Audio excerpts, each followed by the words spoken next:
排斥呢，就是在这一些工作场合里面，其实都像一个小社会。如果有人蓄意去孤立某一个人，蓄意不让他发言，或是不告诉他这个会议在哪里，让他因此而失职或是有损害，这其实也算是一种职场里面的霸凌哦。我甚至可以去举例哦，我讲话这么大声，然后这么有自信的人，真的也曾经在职场里面被霸凌，怎么办？会不会被发现我在讲谁？就发生在我自己的公司里面，是就知道是谁，算是我们公司的一个孤。这你会把它 key 掉吗？我觉得不要逼。其实我觉得我真的很3八，我真的很幼稚就是我自以为把这些我想要骂谁的东西放进去，然后就不会被发现。那如果你不知道也没办法八卦的话，谁叫你没 follow 我 IG？ 白儿手。Hello， 大家好，我是艾尔莎，今天要跟大家分享一个比较严肃一点的问题：如何杜绝职场霸凌？我跟你讲，职场霸凌呢，真的发生在 everywhere。它可能没有我们小时候那么直接，这么就是直接肢体上的伤害，甚至全班一起排挤谁或嘲笑谁这样。它反而是比较在一些隐隐的影响到你的权益，甚至会让你感觉到低自尊等等的东西，都有点算是职场霸凌。其实只要有符合这2个点呢，就可以代表是职场霸凌的。第一个呢，就是如果对方或是公司有做出犯法或是侵害你权利的事情，其实就是完全已经职场霸凌，甚至超过了，因为已经甚至犯法了嘛。那法律是道德的底线，所以我觉得只要到犯法都是有点严重。然后第二呢，对方做出侵犯你自尊、尊严，甚至身体自由、自主权的事情。所以呢，其实我觉得都是身心，就是内外方面都有可能被职场霸凌或者是越线的。那我这边呢，分享7项，我觉得它都算是很多人会遇到的职场霸凌种类。当然，我没提到的不代表它不算是或是没发生过，只是呢可能比较少数。所以我今天总结的是比较多数人的，也是我自己曾经亲身经历过的。所以我今天举的几个例子，怎么办？会不会被发现我在讲谁？其实我觉得我真的很3八，我真的很幼稚就是我自以为把这些我想要骂谁的东西放进去，然后就不会被发现。可反正大家应该也不太那么真正一直在 follow 我 IG 吧，所以就比较不知道。那如果你不知道也没办法八卦的话，谁叫你没 follow 我 IG？ 我 IG 的账号在这边，大家可以追踪一下。好啦，总之呢，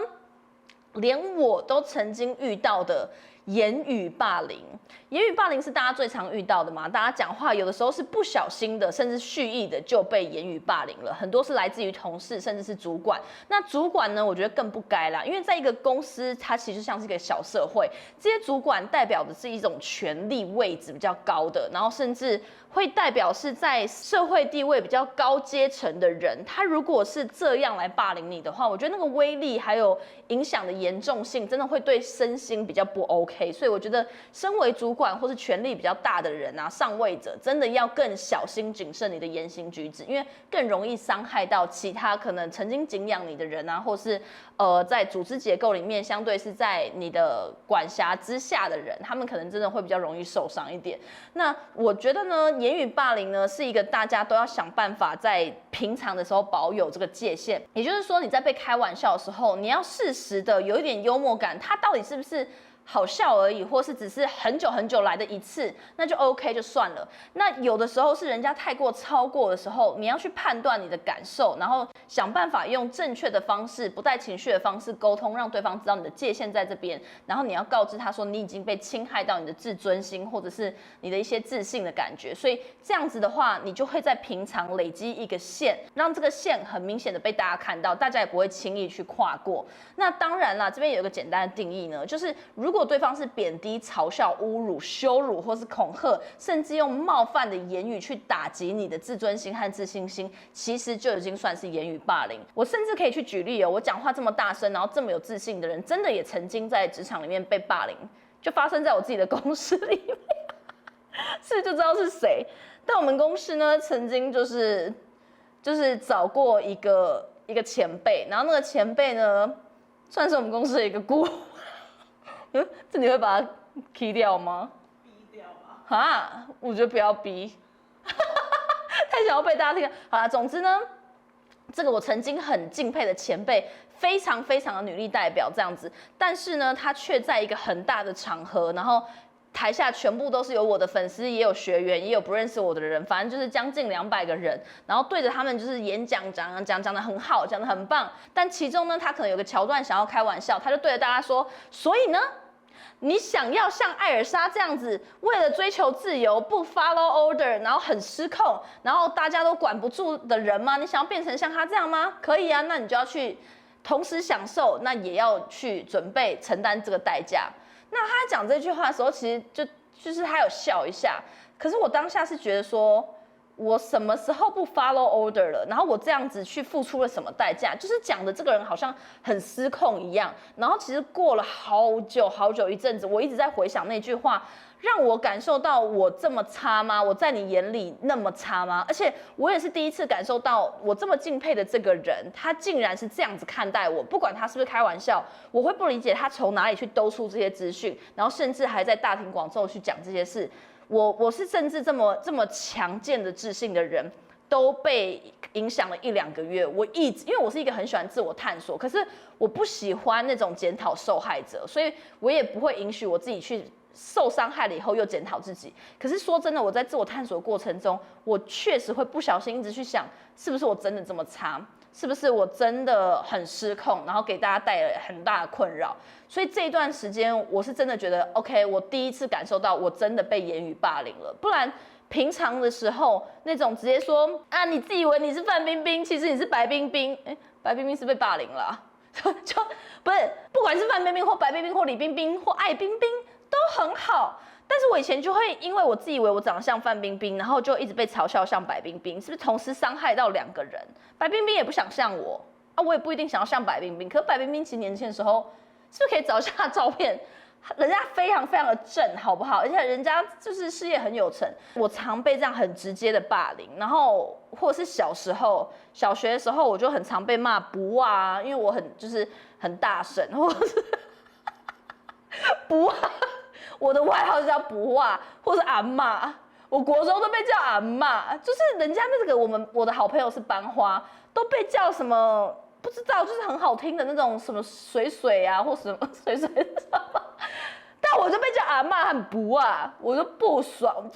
就我这种被直接的这种言语讲，其实就是我不会被伤害，我觉得好笑，或有时候 OK 北宋。但就是1秒后就忘记，他不会有真正那种自尊被伤害。但是像刚刚那样子的言语霸凌，我觉得就是有，所以我觉得在职场上，这个大家要很小心。然后第二个呢，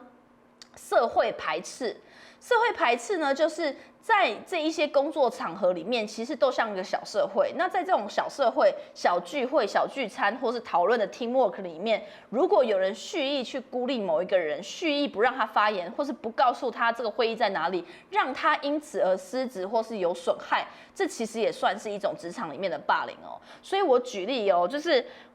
又是我自己的公司。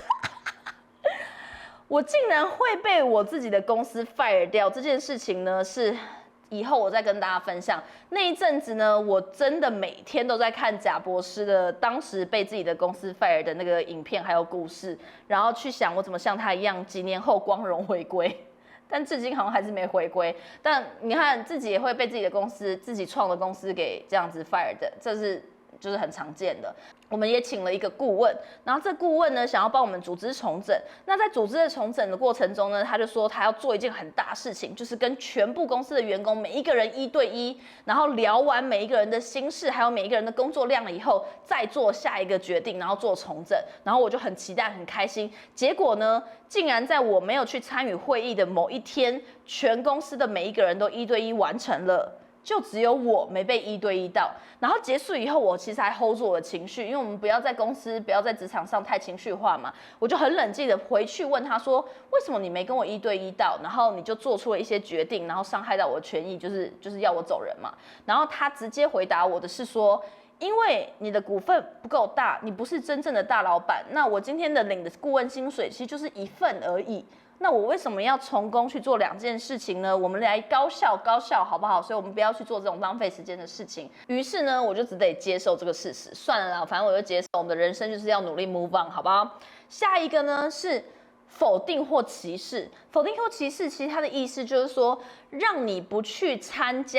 与任何你本来该享有的权益。例如说，你本来其实很努力在工作，表现得很好，但他就是故意降你薪，故意不让你去参加你该享有的权益，或者是升迁加薪等等的。简单来讲，这种直接造成歧视的感觉呢，就是大家现在常在讲的 PUA。职场 PUA 其实是非常非常常见，只是很多人没有办法去辨识。职场 PUA 呢，其实多数的手法啦，都是告诉你一些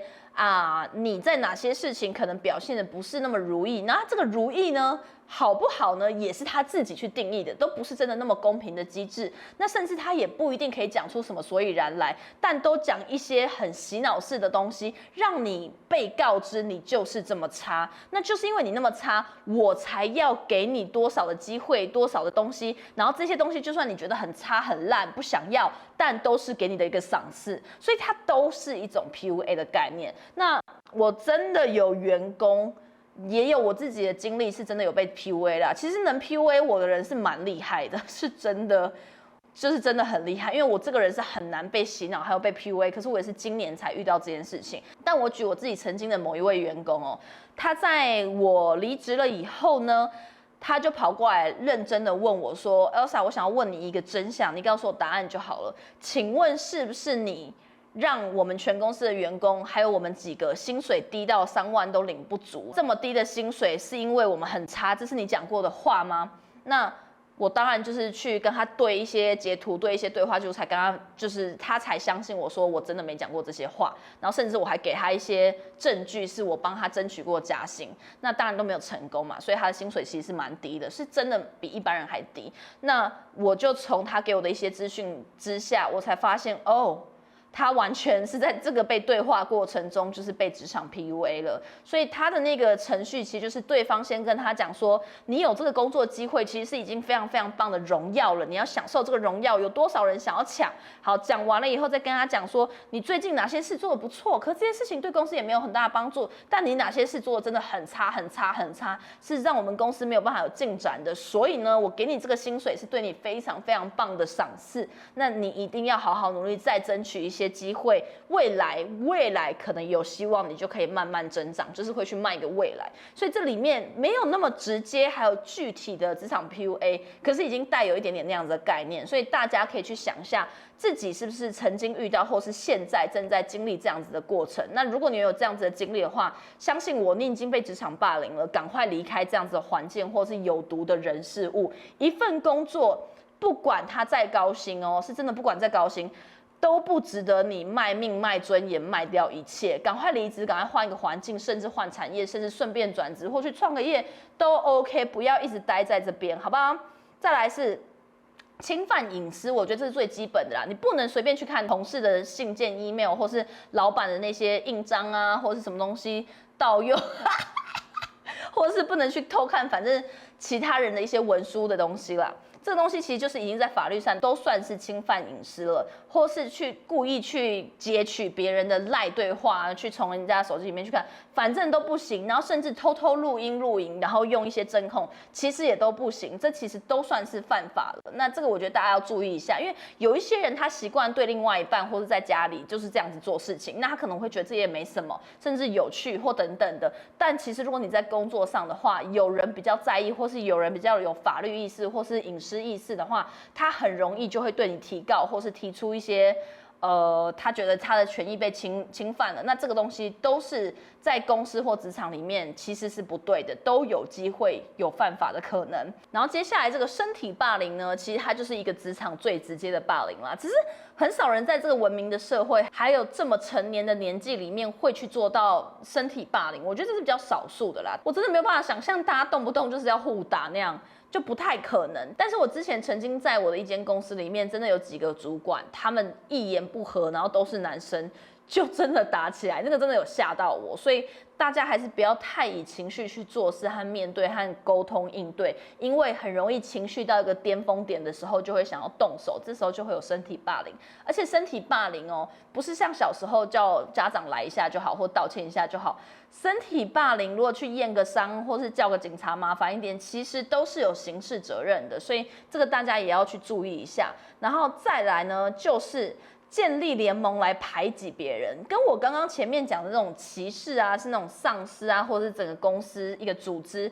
去对一个人，跟这种建立联盟排挤人，其实就是有点像小时候我们就是谁跟谁一起，谁跟谁一起去把谁排挤掉，这样子的状况呢，其实也算是职场霸凌哦。那这种霸凌的人呢，他会去找很多公司不同部门啊，或者是同一个部门，反正就是比较熟悉的同事，甚至主管们去一起做排斥的行为。这个排斥就是把这个人排挤出，比如说员工旅游的时候，就是故意不跟他一间啊，或是故意一起去散播谣言啊，反正就是全部人一起去做一件事情。那通常会去做这些事情的霸凌者，他都是比较缺乏自我的人，他需要去有很大的联盟，去建构他的一个帝国和版图感，去建立自己的自我价值感。所以低自我的人比较容易去做这些事。那像我这个人，真的非常有趣。我在过去的所有职场里面，我从来都是边缘，我真的超边缘，就我不会进任何的联盟或群体。其实蛮多群体或什么东西就很想拉拢我，可我就不鸟大家。我在边边，其实大家也很爱一直关注我或跟着我，或是来跟我认识，就也不会有人讨厌我，但大家会觉得我非常的怪。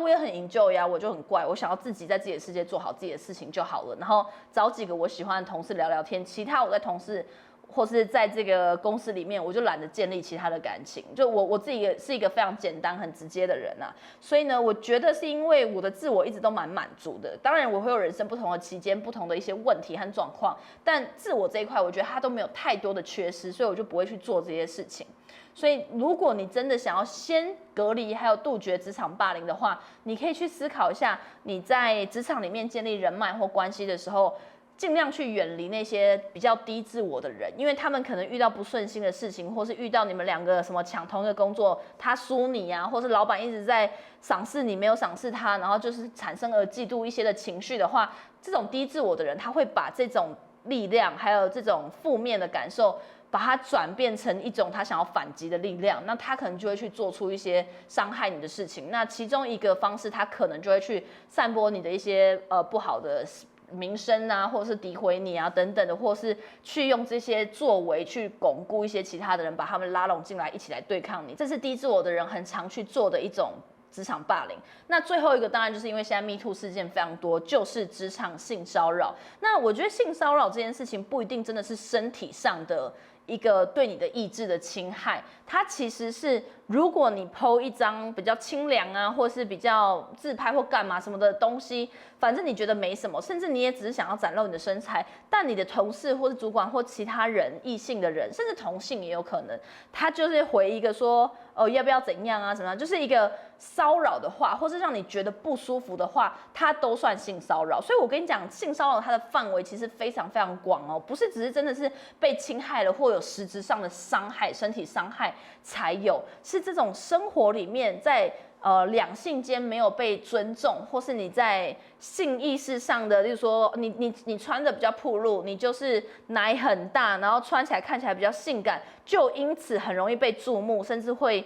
被嘲笑或是被言语提及的话，只要你感受不舒服，都算是一种骚扰，都算是一种性骚扰。所以这个部分，我觉得大家真的要谨记。就如果你有任何的不舒服，或是发生任何 Me Too 事件，你身边如果也有这些人遇到这些事情的话，真的可以鼓励大家可以站出来，因为我觉得现在时代已经不同了。不管是那种司法机构会更正视这些事情以外，我们每一个人都有更多自己低成本甚至免费的发声管道，像是 Facebook 啊、Social Media 这些东西，所以你都很容易可以把这些东西渲染出去，或是找到其他人的帮忙。所以真的不要太过害怕，因为我觉得现在的科技这么透明，每一个人都很容易被看到真相，只要你愿意提出来，然后愿意勇敢的发声。那当然后面会有其他的伤害，或是有人会讨论你这些东西，你也要谨记，这是不是你可以去承担的。好，以上呢就是我所经历，甚至社会上多数现在会产生的职场霸凌。我强烈的郑重的警告每一个人，不要去霸凌别人，